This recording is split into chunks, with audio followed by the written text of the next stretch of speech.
Namaste, viewers. Welcome to Jaipur Dialogue USA. Today we are talking about the vehement, the brutal, the tribal attack on Israel that has happened by Hamas. Before we get into the conversation, I urge you to please like, support, and subscribe to our channel, support us because your support means a lot. To talk about this Israel situation, I have great pleasure in welcoming Mr. Savio Rodriguez from Goa. Savio, welcome to the show. We are Namaste, coming Vibhuti. after a very long time. Thank you. And so it's a pleasure to have you.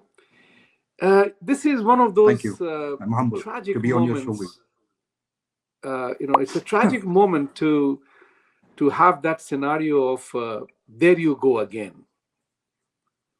It seems to be an endless saga, this Israel-Hamas thing. So where does one go from here?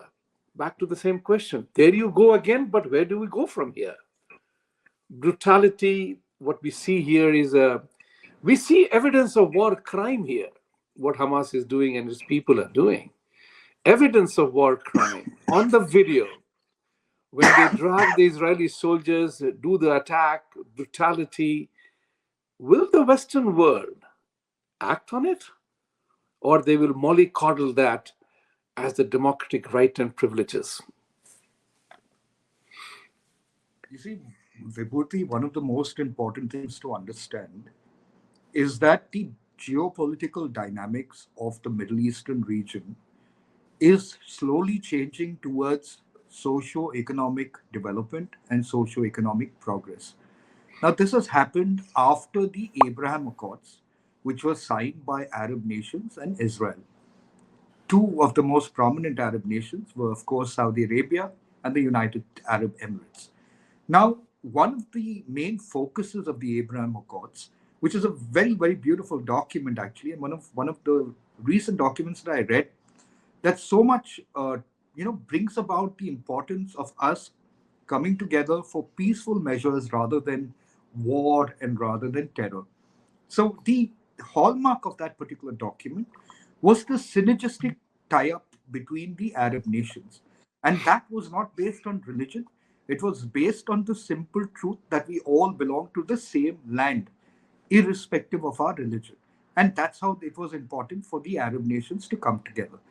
Now, with Saudi Arabia, Israel, and the United Arab Emirates and other Arab nations working on the Abraham Accords, you had synergistic growth patterns that were being forged between these Arab nations and Israel. In this entire thing, there were two nations that would obviously feel the onslaught of this relationship. One is Palestine, the other one is Iran. Right. Now, also, you have to not ignore the fact that Qatar has a very, very strong role to play as far as funding certain organizations that are sympathetic to terror and terrorism.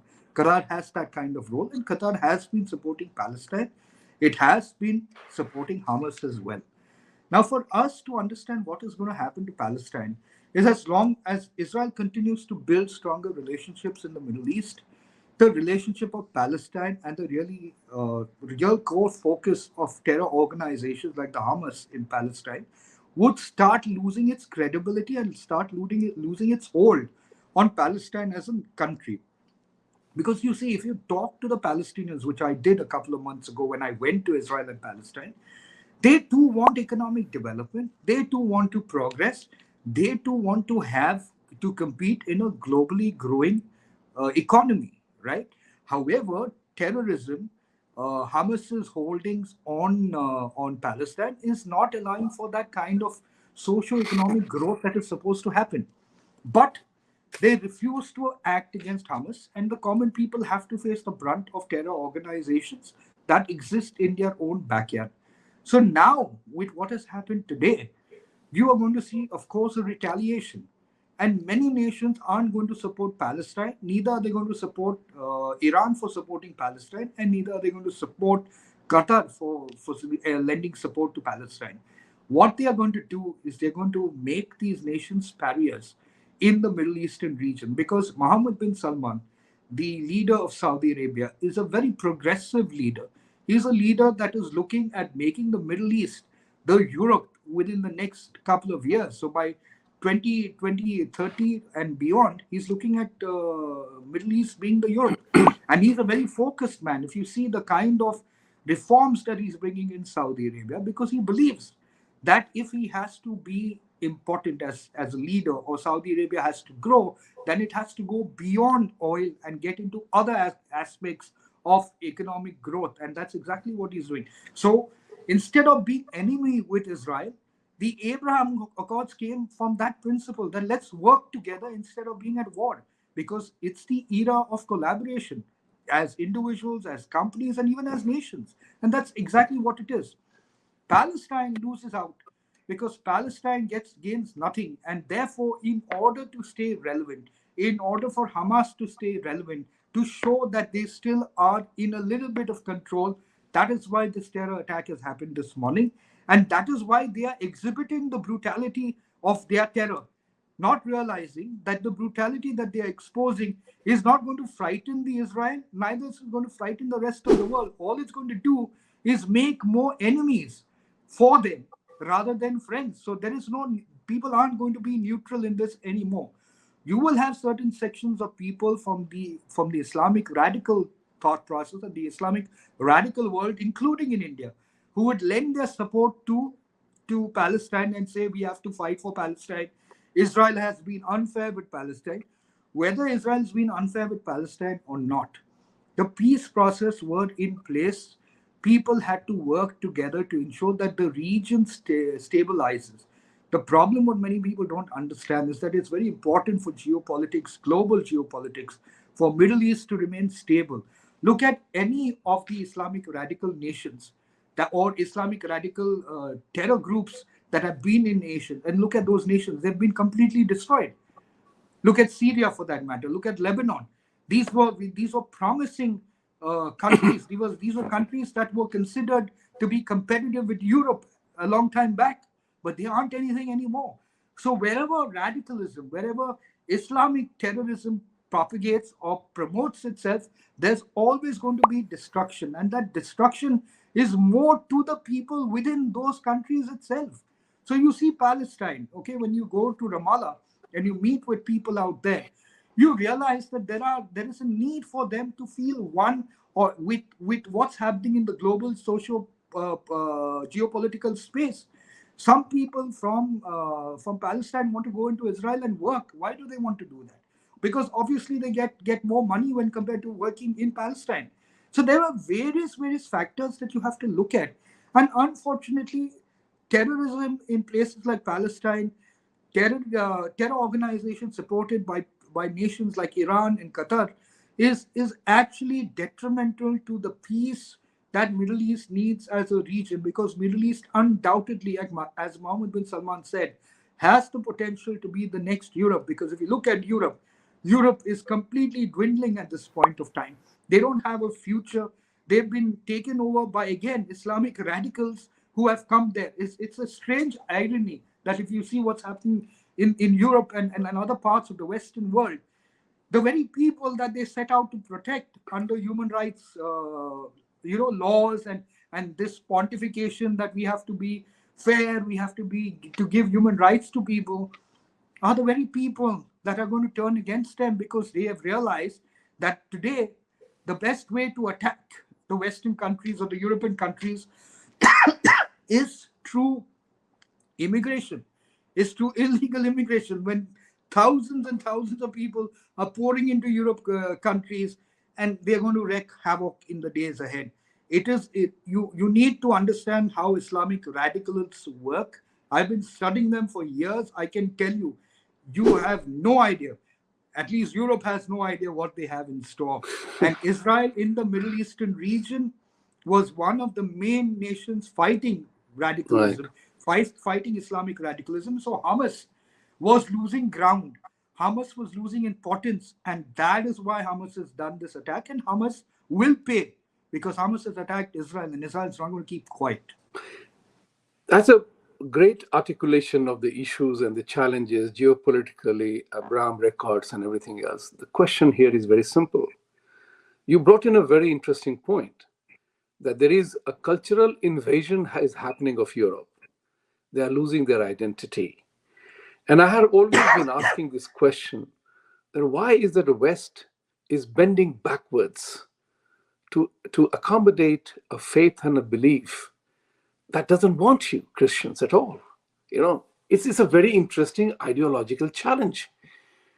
And I got some answer for that part of it from a very short, excellent exposition of the thought which Douglas Murray wrote a decade ago on what he termed the word called Islamophilia. It's a 59-page thin book. Just in that, it discusses why the West is bending backwards.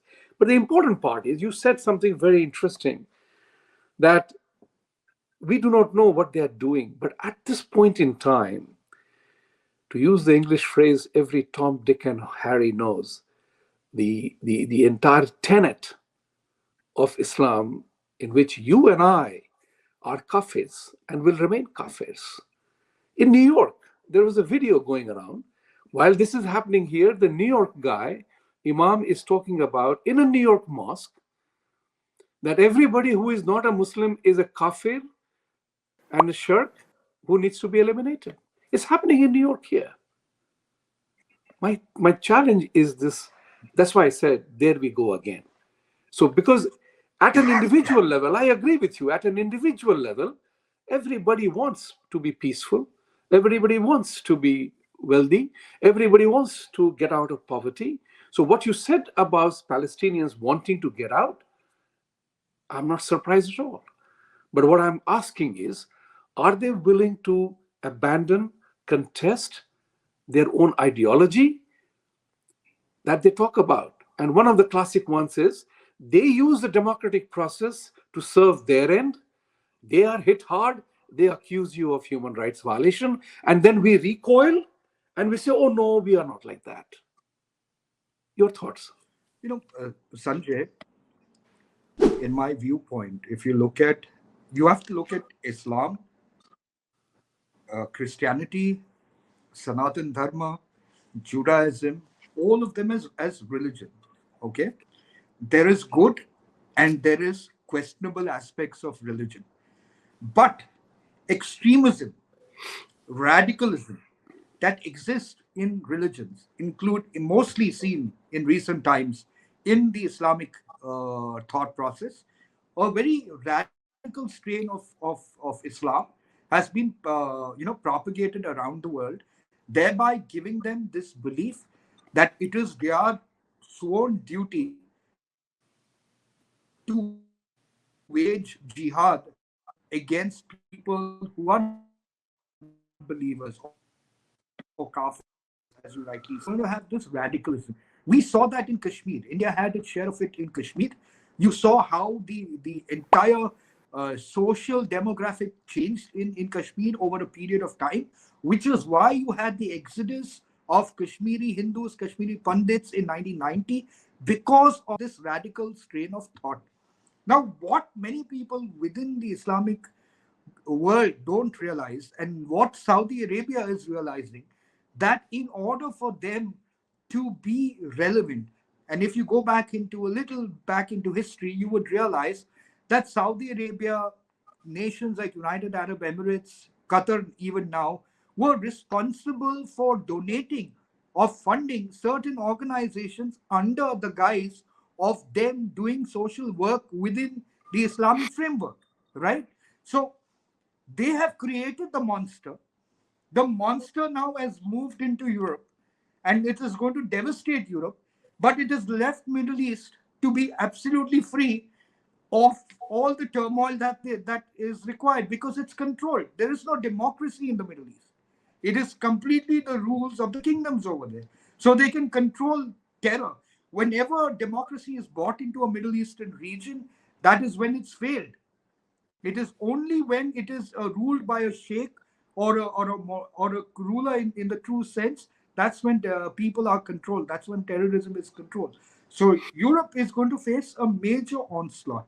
What you are seeing happening in Israel today is very, very significant. It's significant because what they were trying to do was to bring about peace in the Middle East.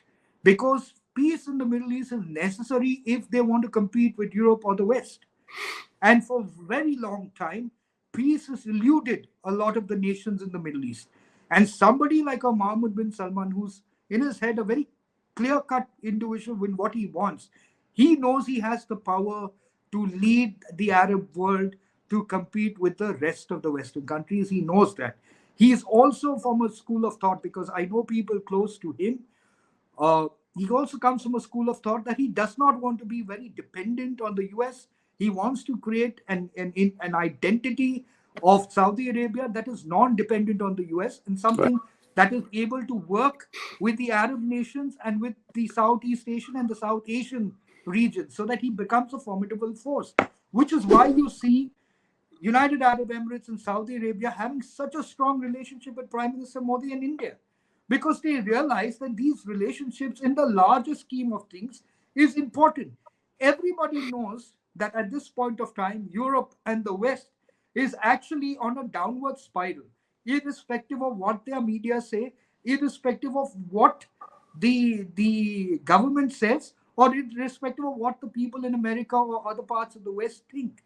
They are on a downward spiral, spiritually, economically, Right. and even mentally in most cases. So, what you are going to see is a revival of the Middle Eastern region. And in order to break that revival, in order to stum the growth of the Middle East, what will happen now is what I'll tell you. You will have Israel that will attack the Hamas related areas, okay, the Hamas terrorist zones. You will have some casualties, which they will try to avoid are not civilians, but you will face casualties because you are going to bomb everybody that you can bomb. And then you will have human rights activists coming out in the open and saying that, Israel is violated human rights. What about the rights of the people of Israel? What about the rights of that the army, the woman in the army who was violated, sexually violated, and then stripped naked and Yeah. killed? What Right. about the rights of the Israeli citizens who were shot Right. for no reason in a war? You want to fight a war, you fight a war with the armies of the people.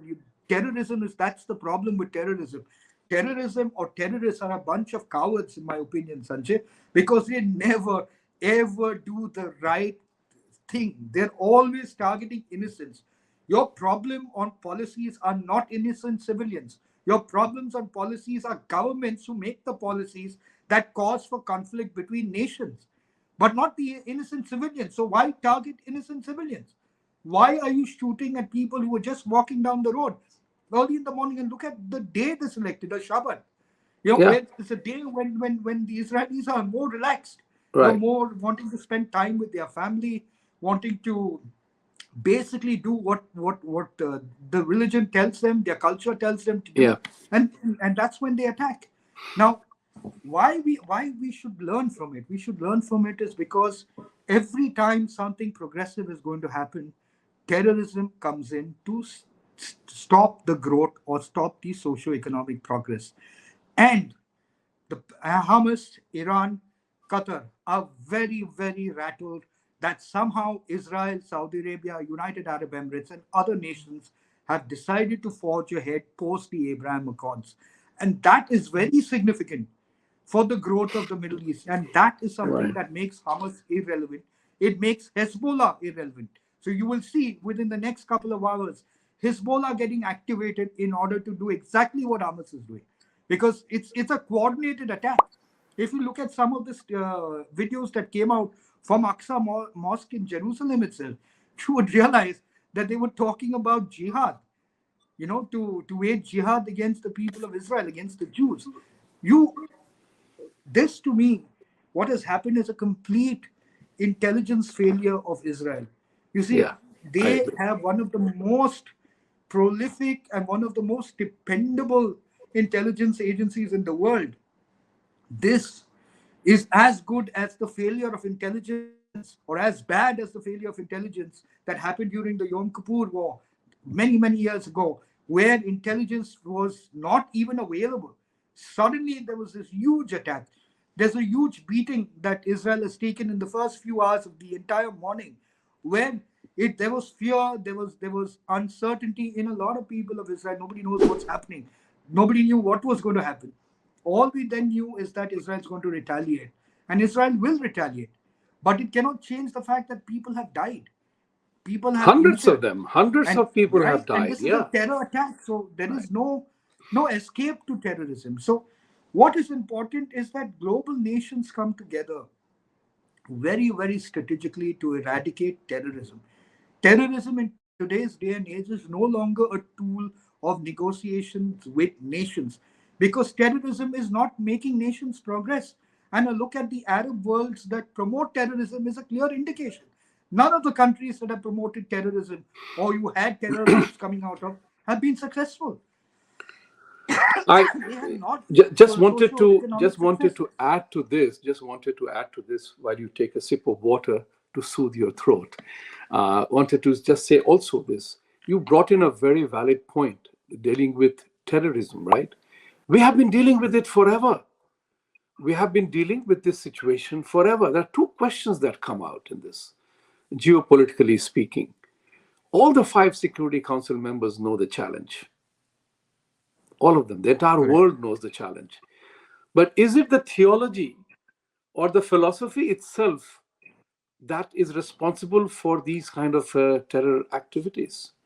There has been, you have had Christianity had its own crusades, Islam had its own jihad, but the modern version of jihad that is happening is leading to terrorism. So the question here is, can we do something about the ideology itself, which says that every non-believer must die, we must rule the world, and everybody must convert to Islam? This ideology is at the root of the problem. So even the Palestinian who wants economic development, but he will not say, I will abandon my faith because my faith is coming in between my progress. So while the world is moving forward, they are remaining backward. And that's what MBS is trying to say, that let's move forward along with the rest of the world. And these people are True. moving backward. Geopolitically speaking, again, look at the coincidence.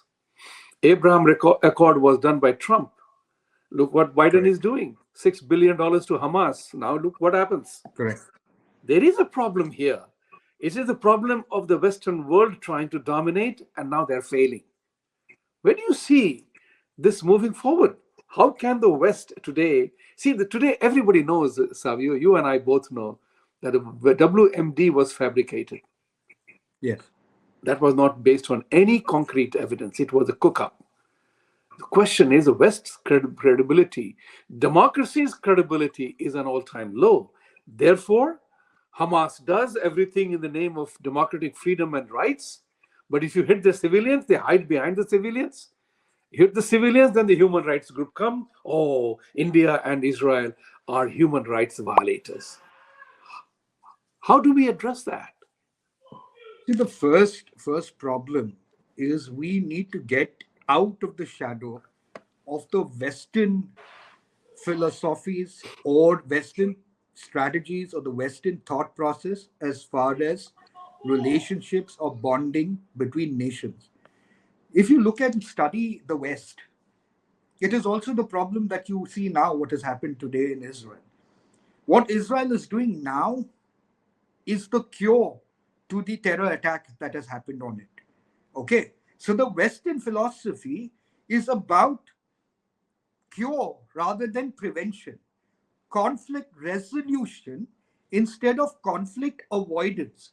And the reason is at the core of every conflict, if you analyze, because while studying at one of the universities, for my certificate on religion, conflict, and peace, I realized that if you analyze those 50 cases which we had to go through, you would realize at the root of a conflict is the inability of an individual, especially the West, to define between resolution of a conflict to avoidance of a conflict.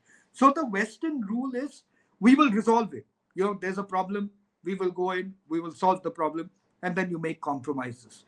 The Indian philosophy or the Bharat philosophy has been that of conflict avoidance. So you try everything principally to avoid the conflict, and that's what you learn in the Mahabharata. If you analyze it, page by page, you will see that Krishna at every step tried to see whether they could resolve that conflict through dialogue, through to negotiations, to some level of acceptance from each other that there is no need to go into a war, but they went into a war. So until we continue to live under the shadow that everything that the West propagates or promotes is the right way forward, including democracy, you will realize that you are going to have trouble as you move ahead. True democracy is the acceptance of everybody's right to moving forward of socio-economic development. But what you see, the West, which is propagated, you see that the minorities and the majorities over a period of time is completely convoluted. And now in India, that's what's happening. You're seeing the minority and the majority that the opposition is bringing on with the caste census. It's trying to again convolute the minority and the majority thought process.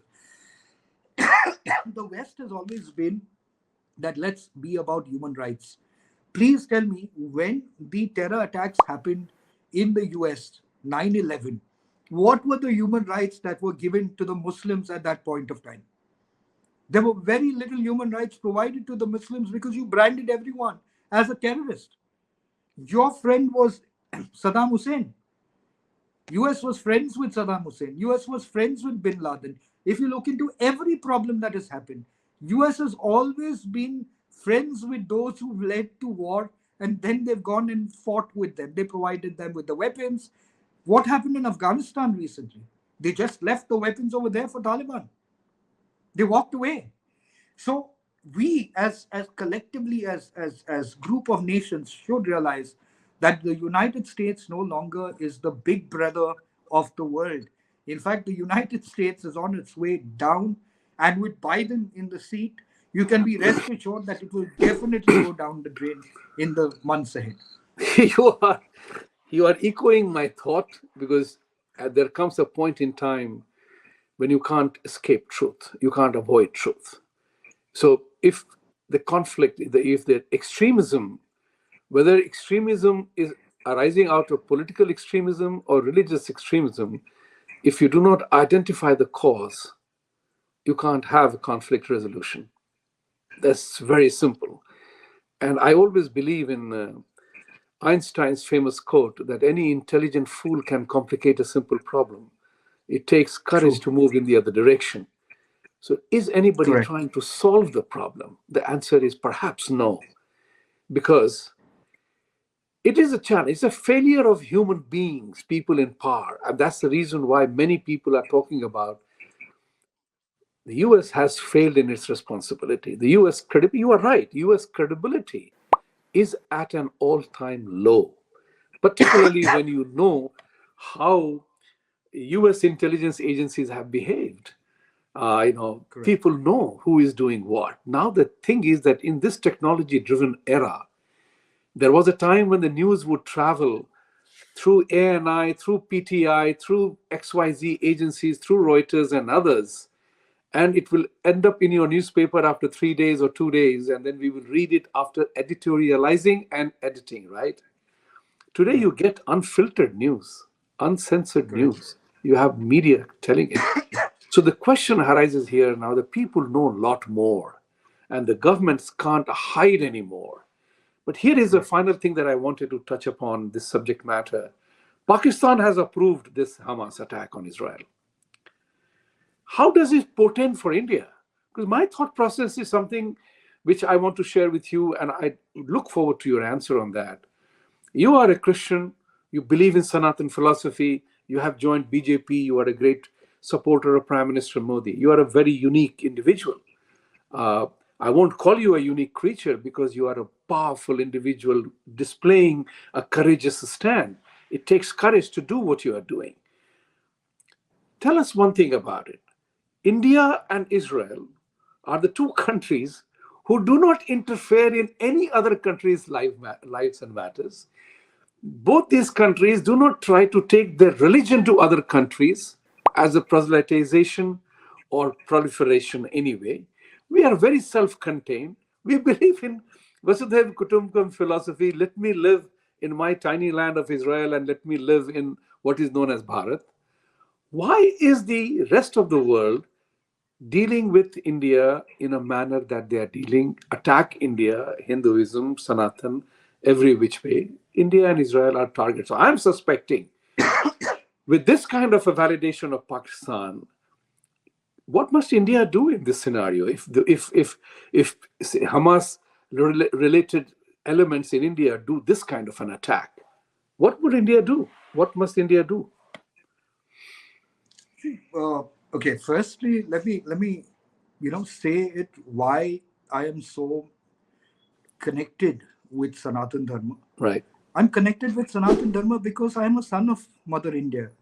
This is my motherland. Bharat right, Mata is my mother. Me being a Christian does not define my nationalism, no? Right? So that's really true, what I am. So I'm right, not answerable for other Christians and their choices. I'm sure, like correct, me, there are many who are right, who maybe are not as vocal as I am. But the most important thing is what? The most important thing to understand is why is India survived the onslaught of proselytization over a very long period of time. right, India has always been a very inclusive society.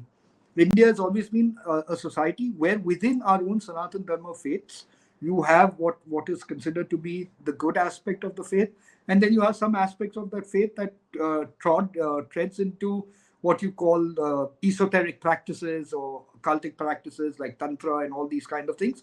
And everything was accepted in India because India was about knowledge. India was about trying to find a connect with the Almighty through various belief systems, various cultural and some very scientific beliefs.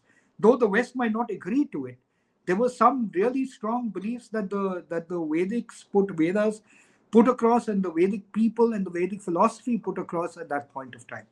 Now, when you're dealing with an enemy, see, the nature of, I can understand war. When you're going to war with a country, there is one country that wants to fight you. There are rules of engagement in a war, and people fight as per the rules of engagement. Terrorism is not that.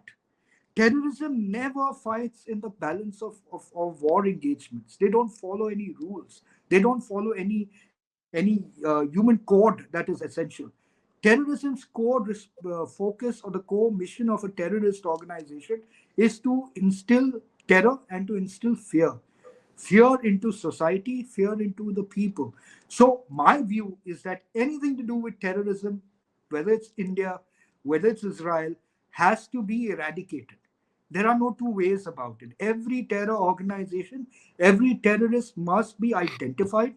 He must be dragged out. He must be brought in public and he must be shot in his head.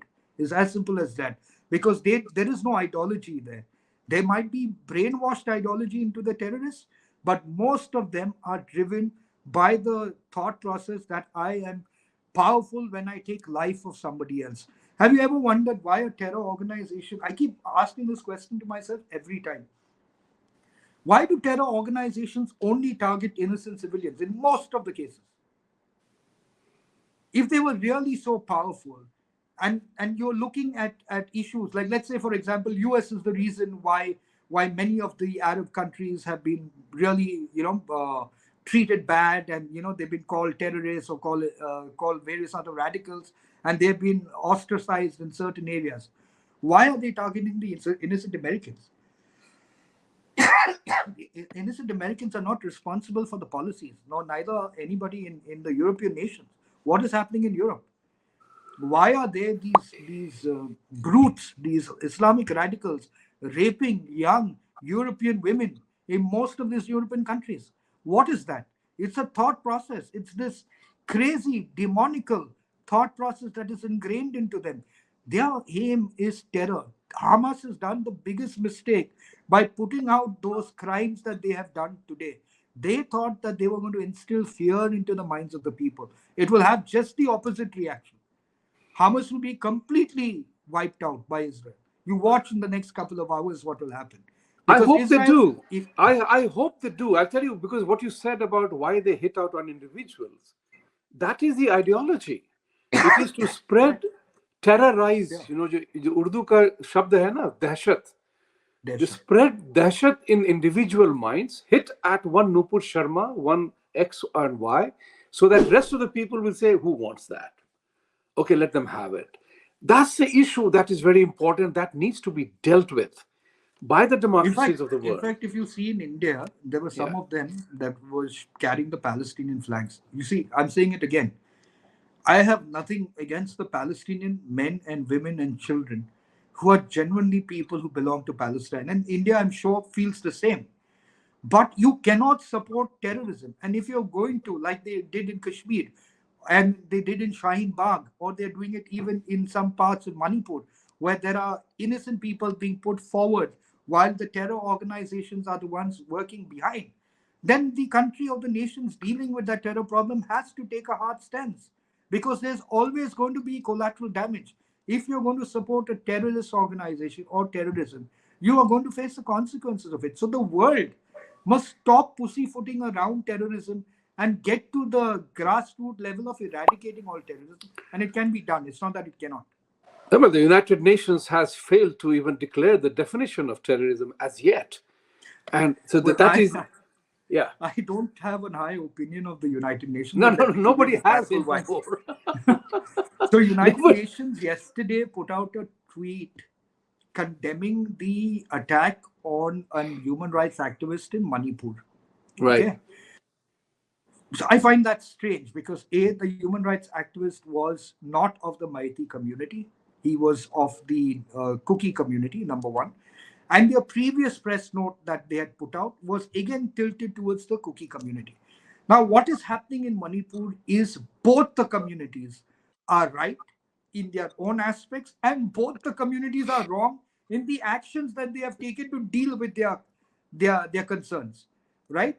And in all that, what you have is the terror groups that have infiltrated the people raising the concerns in Manipur from the Maiti and the Kuki community. And therefore, the conflict has gone on for 5 months. I have never seen such barbarity that exists in Manipur over the last couple of weeks. Savio, thank you for bringing out the Manipur thing. We are going to do a full show on Manipur as we talked about earlier Sure. on. Today, the Hamas thing has taken precedence. There are a couple of things that I want to end this conversation today with. Can the democratic countries let their democratic process be abused by fringe extremist elements and expect that you and I will have faith in our own system? No, I don't think they can allow it anymore. Thank you. I don't think they can, and I don't think they should. Yeah. And that is Because terrorism is a where I monster. want to end this conversation today, ladies and gentlemen, and the viewers who are watching today, is that for our governments, the democratic governments, to survive, it is an existential threat for democracy. Because democracy is becoming a useless form of governance at this point in time, because you take care of everybody else's point of view except my own. That's the failure of the system right now. Democracies everywhere in the world, that extremist elements, the violent elements, they take advantage of the rule of law. They take advantage of the rule of Sanjay, law at your expense and at your and my expense. And that's if I what needs to be may fixed. add, Yeah, please do. if I may add, terrorists don't have human rights That's right. because they do not respect the rights of other humans. It's Correct. as simple as that. If you Correct. don't know how to respect the rights of other humans, you cannot demand human rights. You don't come in that category anymore. So it's a mutual respect, right? Yes. Terrorists don't have mutual respect or don't respect the rights of other people. So people defending the rights of terrorists or finding reasons like they were a schoolmaster's son, or like they did in India. That's precisely There that is I no was going to excuse. say. Sorry to interrupt you, but that's exactly what I was going to say. That the narrative, bechara teacher ka bacha tha, itna sundar tha, bhola bhala tha, we begin to define them in a humane manner, whereas they were not doing anything humane to others. It's Correct. it's a big challenge. Viewers, I want to thank you very much for watching today. Thank you, Savio, for coming here and bringing out some very valid and serious issues of conflict resolution. You got to address the truth. If you want to Thank you. address extremism, you got to address the truth. And you brought in a very nice point: cure versus solution. So it is like an Correct. allopathic medication and an Ayurvedic medication. That Correct. yes, you can apply allopathic medication to curb your pain, but unless you address the root cause, the wellness part comes from Ayurveda. Ladies and gentlemen, I'm not Correct. making fun of it, but it's a serious issue. It is. Wellness and immediate surgery, they're two different things. And now, if you conflate those two things, then you have nothing. You can't use wellness plans where if you're suffering from a diarrhea. Let's make it very clear. Diarrhea, Correct. you need Imodium to stop the damn thing immediately. Then you Correct. go back and address the causes of your diarrhea. Ladies and gentlemen, thank you very much for joining. Please Thank like, you. support, and our channel. I always say, Satyameva Jayate. For truth to Definitely. triumph, we have to fight for the truth. Thank you Thank very you. much. God bless. Thank you. Bye bye. Bye bye.